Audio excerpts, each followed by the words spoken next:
The night exploded in a way I could never have imagined, with the deafening crack of a gunshot shattering the silence of my home, the muzzle flash briefly painting the walls of my daughter's bedroom in a grotesque, fiery glow. She lay there in her bed, her small frail body stiff under the covers, eyes wide with terror as the stuffed toy clutched in her trembling hands shook along with her, while the acrid smell of gunpowder mixed with the faint scent of her lavender night lotion, creating a surreal clash of innocence and violence that seared itself into my mind forever. My heart hammered in my chest as I lunged forward from the hallway, adrenaline drowning out reason, every beat screaming that I had to reach her before another shot rang out. My daughter's frightened gasp tore at me like a knife, and in the doorway stood Karen, our neighbor, our so-called HOA president, her blonde bob framing a twisted expression of fury and righteousness, the handgun gripped tight in her manicured hands as if she truly believed this was her right, her territory, her battlefield. For a split second, the scene slowed, my mind capturing every cruel detail, the pale suburban light spilling faintly through the window blinds, the way Karen's finger twitched over the trigger, the ragged breath of my daughter as she tried to sink into her pillow as though the sheets could shield her from death itself.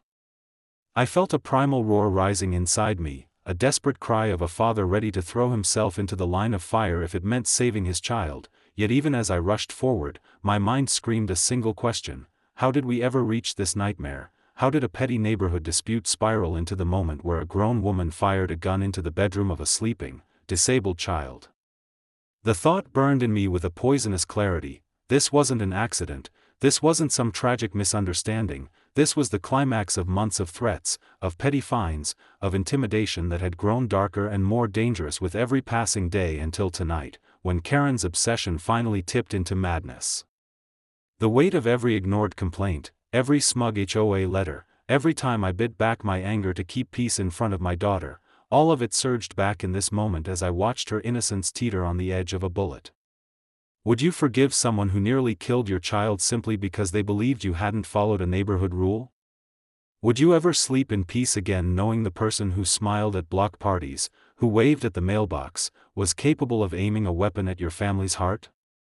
The sound of sirens in the distance tore through the night air, but they felt miles away, useless echoes against the raw terror that gripped my chest, and as Karen's shadow loomed across my daughter's bed, as my own hands reached out in a futile attempt to shield her, I realized this story wasn't about a single gunshot, it was about everything that led here, the long, slow descent from neighborly annoyance into life-threatening violence. This is not just the story of a family under siege by an HOA tyrant, this is the story of how ordinary lives can be torn apart by unchecked power, of how my love for my daughter became my only shield against a woman who lost all sense of reason, and how in one horrifying instant, the quiet home we cherished was turned into a war zone.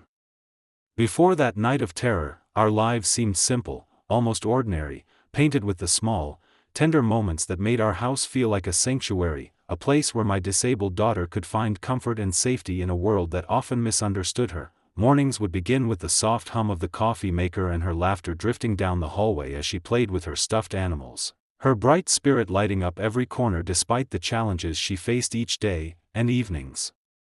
would settle into quiet rituals, bedtime stories whispered in gentle tones, the glow of a nightlight casting soft patterns on her walls, the reassuring weight of my hand brushing her hair as she drifted into peaceful sleep. Our suburban neighborhood had that postcard charm people dream of: rows of neatly lined homes with trimmed hedges, kids riding their bikes down cul-de-sacs, and the faint aroma of barbecues carried on summer breezes, and though it wasn't perfect, it was ours, a place I believed would give my daughter the stability and joy she deserved. For a while, we fit in. I worked hard, kept the yard tidy, waved to neighbors at the mailbox, tried to show that we belong just as much as anyone else, but in every community, there's always one person who insists on control, who thrives on enforcing rules as if they are law, and in ours, that person was Karen. At first, her complaints seemed harmless, even laughable. She once slipped a note under my door about the length of my grass being an embarrassment to the HOA standard, and another time she scolded me for parking too close to the curb, even though it didn't block anyone's path. But there was something unnerving in her delivery, a sharpness behind the forced politeness, like she was keeping score of every minor imperfection. I brushed it off, focusing instead on the joy in my daughter's face when she rode her wheelchair down the newly paved sidewalk, her giggles echoing as the neighbors' kids joined her in games. But I couldn't ignore the way Karen's eyes lingered too long, watching from behind her curtains as though every action we took was another offense she could use against us. Still, I convinced myself it was nothing, that every neighborhood had its busybody, that if we just stayed kind and patient, the storm would pass, because my priority was always my daughter's happiness and sense of normalcy. She loved her room filled with soft toys and fairy lights, she loved the smell of cookies we baked together, she loved hearing the birds sing in the mornings, and I wanted to preserve that innocence, to let her believe our home was untouchable, a safe harbor. Yet, even in those moments of peace, a shadow hung at the edge of our lives, subtle but persistent, and sometimes at night when I'd step outside to take in the quiet hum of the neighborhood, I'd notice Karen pacing her yard, her phone pressed to her ear, her gaze flicking toward our house with that same cold scrutiny, as if plotting, as if deciding how to strike next. Looking back, the signs were already there, the obsessive notes, the hostile glares, the passive-aggressive whispers at HOA meetings, but I never thought they would add up to anything more than annoyance. I never dreamed they would one day shatter the fragile peace of our family and turn our home into a battlefield. For now, though, we lived in that delicate balance, unaware of just how close we were to losing everything, holding on to the illusion of peace even as the storm quietly gathered on the horizon.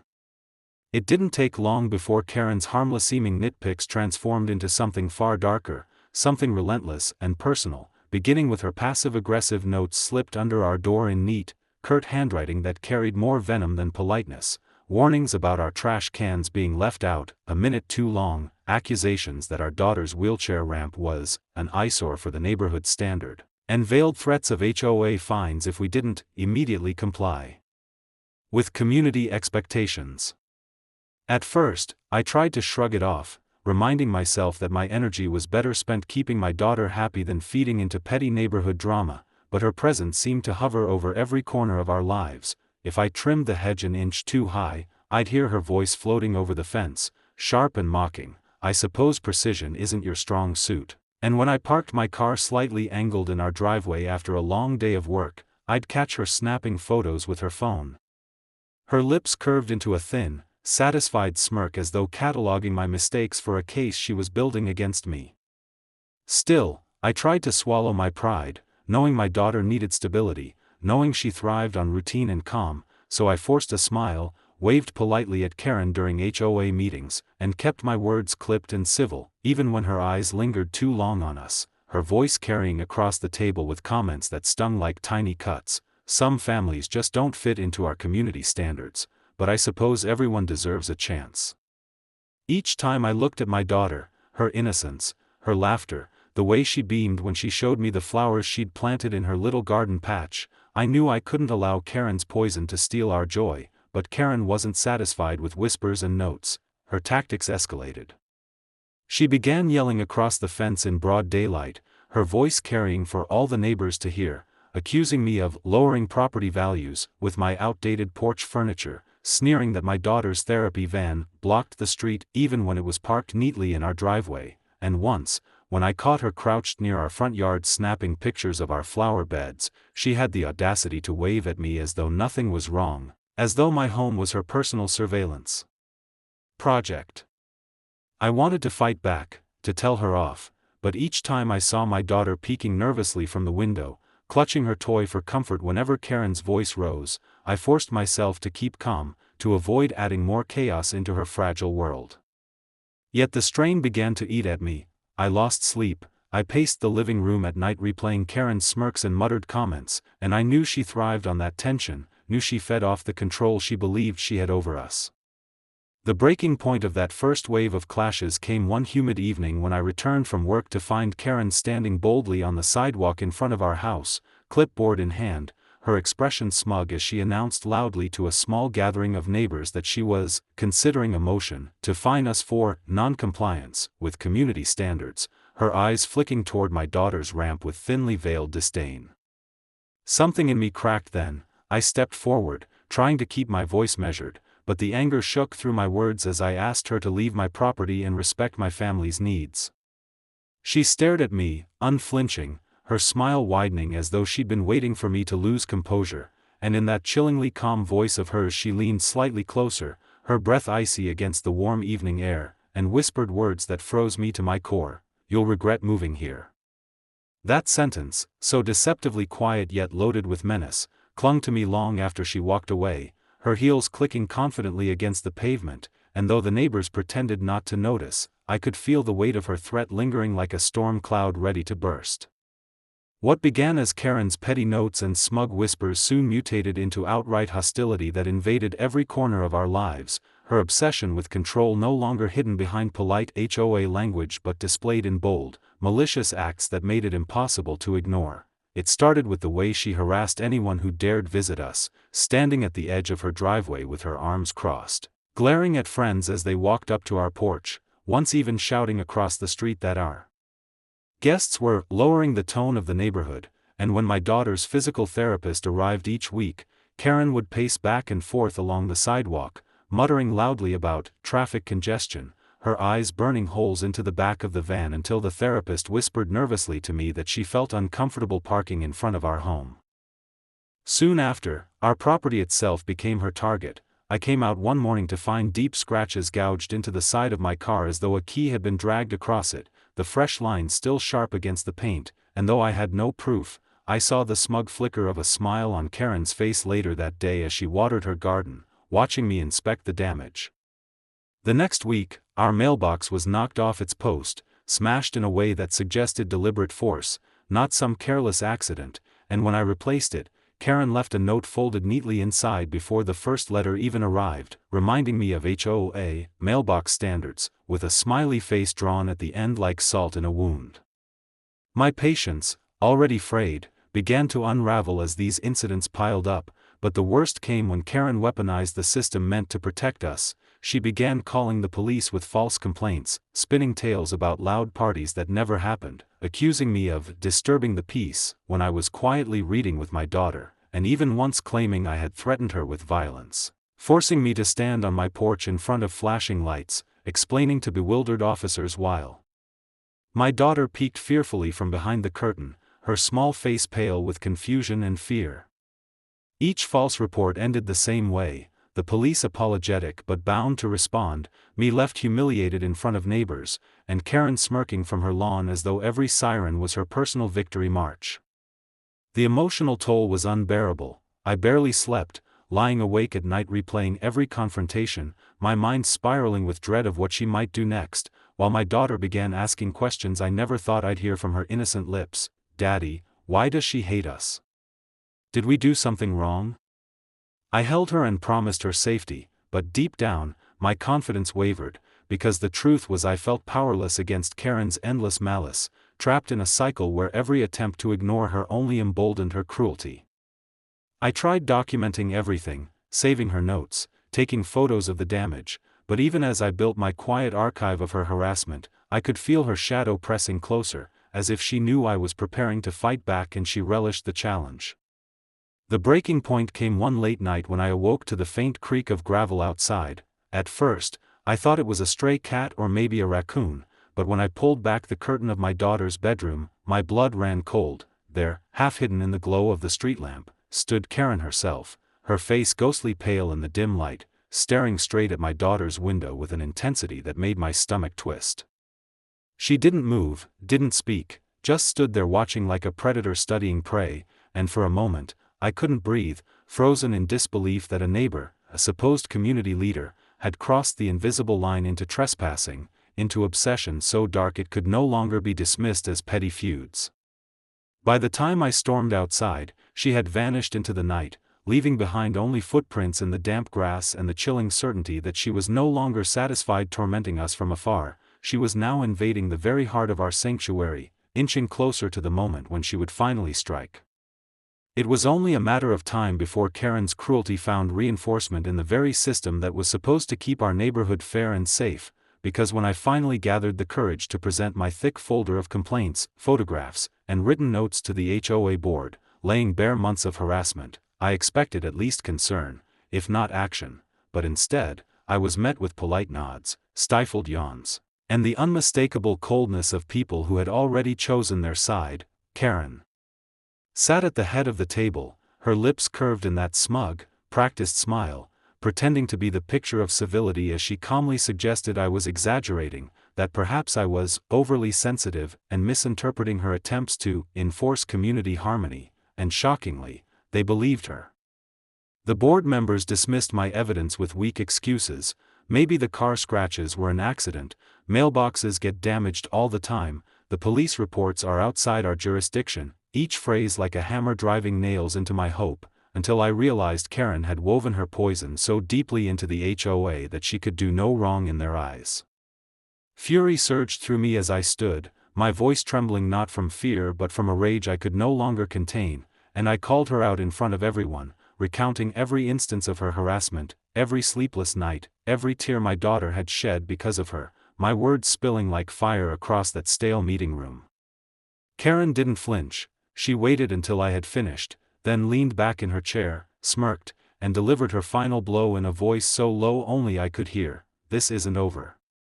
Those 3 words struck deeper than all her notes, deeper than her glares, because they weren't a warning, they were a promise.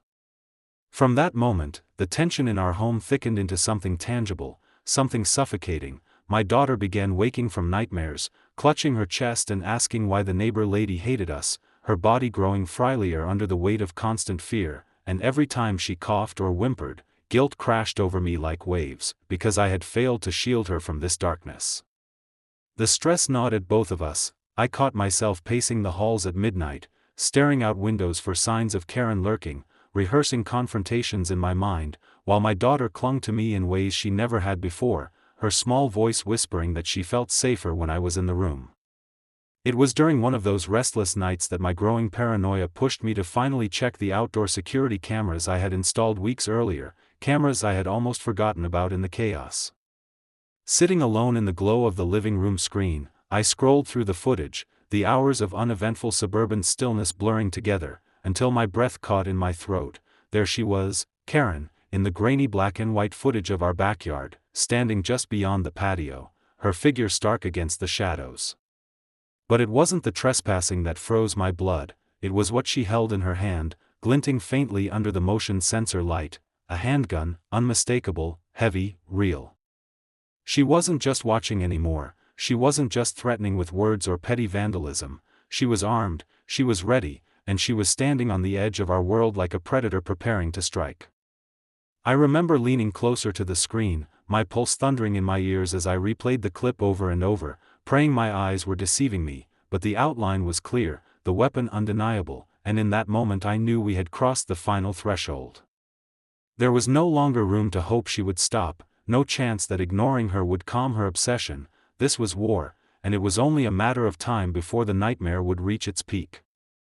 The night of the gunshot is carved into my memory with such brutal clarity that even now, the smallest sound can yank me back into that moment, the moment when Karen finally shattered the fragile line between harassment and attempted destruction, storming into my home like a storm unchained. It began with her pounding on the front door, fists slamming against the wood so violently that the frame rattled, her voice shrieking accusations about illegal modifications and non-compliance as though she were a judge delivering a sentence, and before I could even form a plan to calm her, she shoved her way inside, eyes blazing, a wildness in her face I had never seen before. I remember shouting at her to leave, my voice raw with both fury and fear, but she didn't hear me, or maybe she did and simply didn't care, because her gaze swept past me toward the hallway where my daughter's bedroom door stood slightly ajar, the soft glow of her nightlight spilling out like a beacon.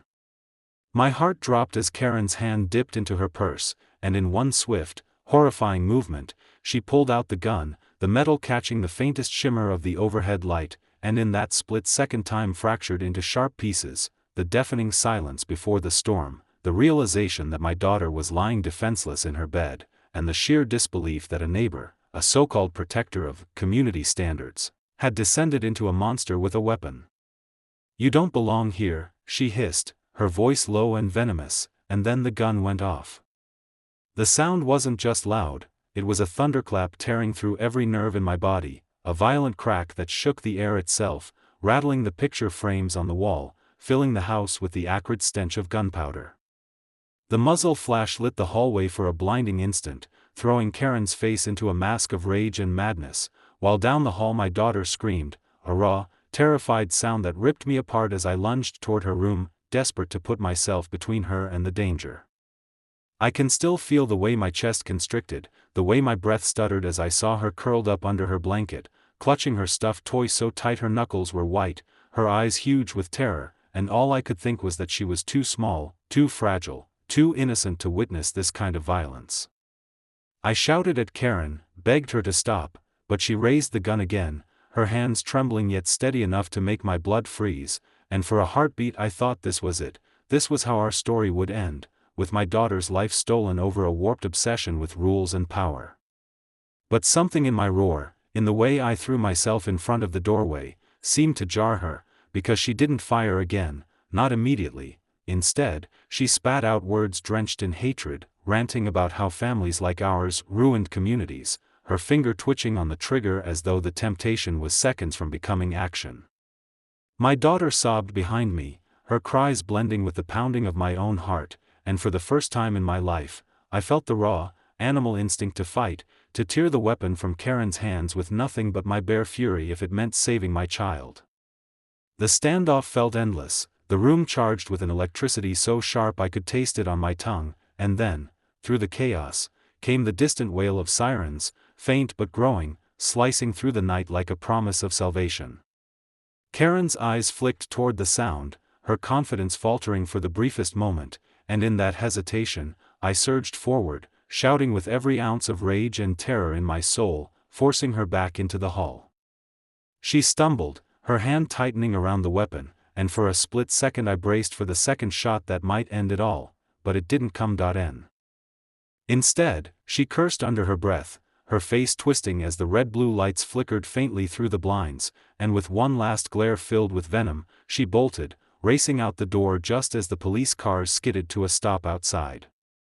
The sirens screamed in unison with my daughter's sobs, the flashing lights painting the walls in colors of chaos, and as I held her trembling body against my chest, my knees buckling with relief and horror, one thought carved itself into me with brutal clarity: the storm had finally broken, but the battle for justice had only just begun.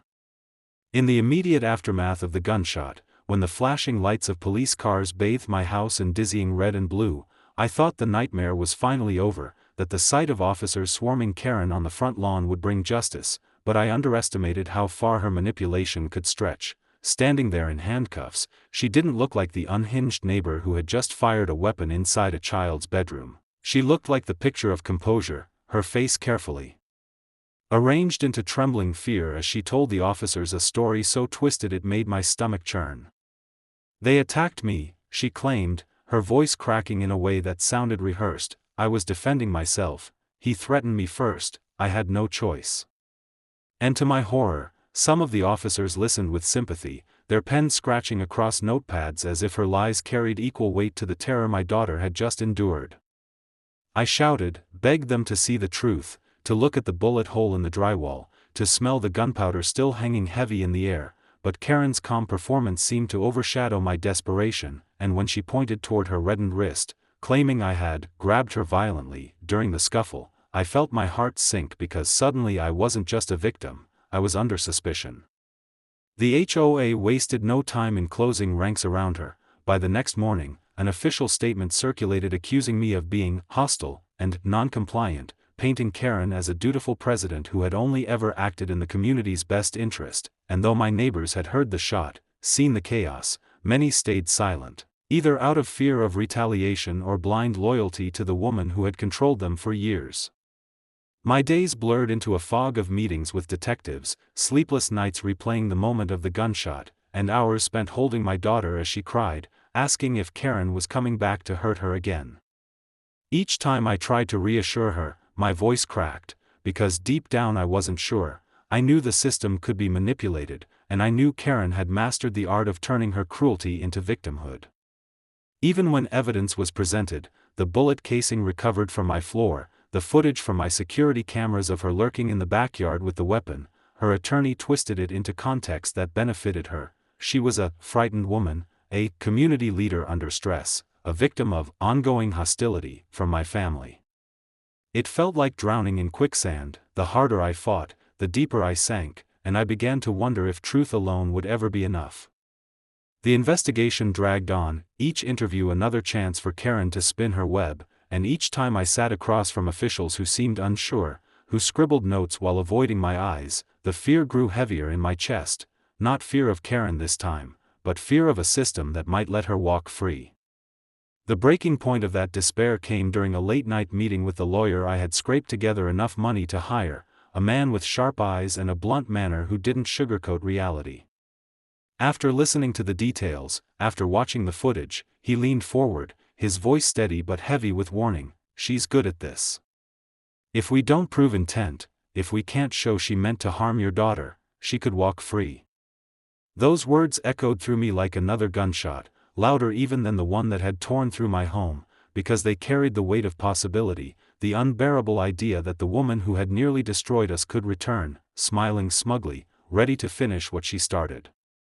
The day of the trial arrived with the weight of every sleepless night pressing down on me, my nerves wound so tight that even the steady tick of the courtroom clock sounded like a hammer pounding in my skull, and when Karen entered, flanked by her attorney and a handful of HOA loyalists who whispered encouragement as though she were the victim of some terrible injustice, I felt rage ignite in my chest all over again, because she didn't look like the woman who had stalked my backyard with a gun. Or the neighbor who had fired into my child's bedroom. She looked poised, polished, her hair perfectly styled, her expression carefully rehearsed into trembling dignity. She sat at the defense table with a folded tissue in her hand, dabbing at imaginary tears, her eyes cast down like a humble martyr, and when the judge asked for opening statements, her attorney painted a picture so warped it made my head spin. Karen was a respected community leader pushed to her breaking point by harassment, a frightened woman who acted only out of fear, and a victim of a volatile neighbor who had blown minor disputes into threats. Each word was like acid, corroding the truth I carried inside me, and as I glanced toward my daughter, sitting in the gallery with her aunt, her small body tense, her eyes wide with confusion, I knew that I couldn't let Karen's performance win. When it was my turn to testify, my voice trembled at first, but as I spoke, about the endless notes, the damage to our car, the false police reports, the nights of watching her outside my daughter's window, and finally the deafening sound of the gunshot inside our home, something inside me steadied, the truth anchoring me in a way lies never could. I told them about the way my daughter clutched her stuffed toy with shaking hands, about her questions in the night, about the terror that seeped into every corner of our lives because one woman couldn't tolerate our presence in her perfect little world.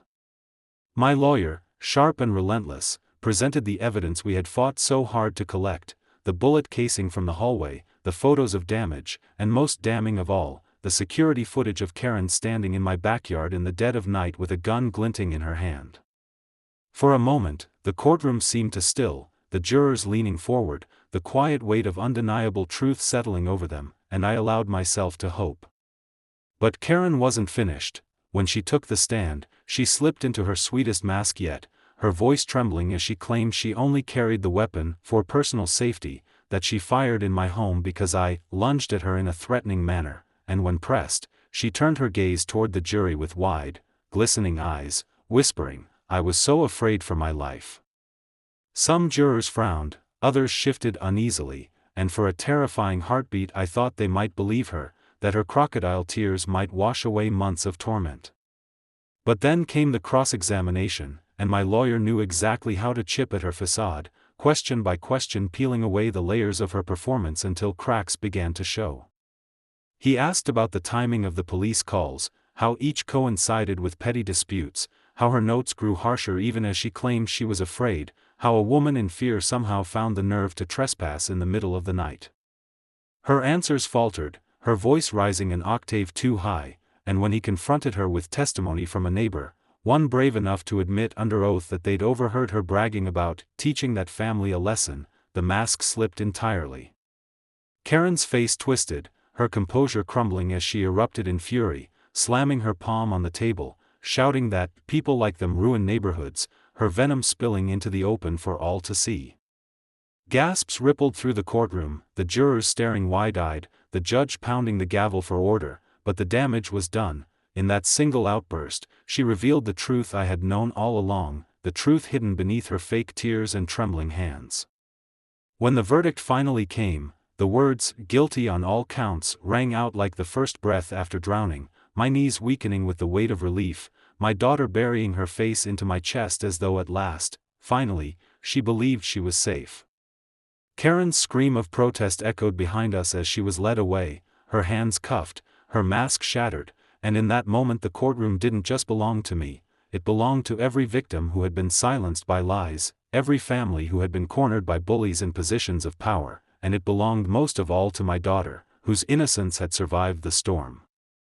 When the trial was over and the gavel had fallen for the final time, it felt as if a crushing weight I had carried for months had finally lifted, and for the first time in what felt like forever, I walked back into my home not with fear in my chest, but with relief warming me from the inside. The bullet hole in the hallway had been patched, the scent of gunpowder long faded, and the echoes of that horrific night finally quieted into memory, yet the most powerful change wasn't in the walls of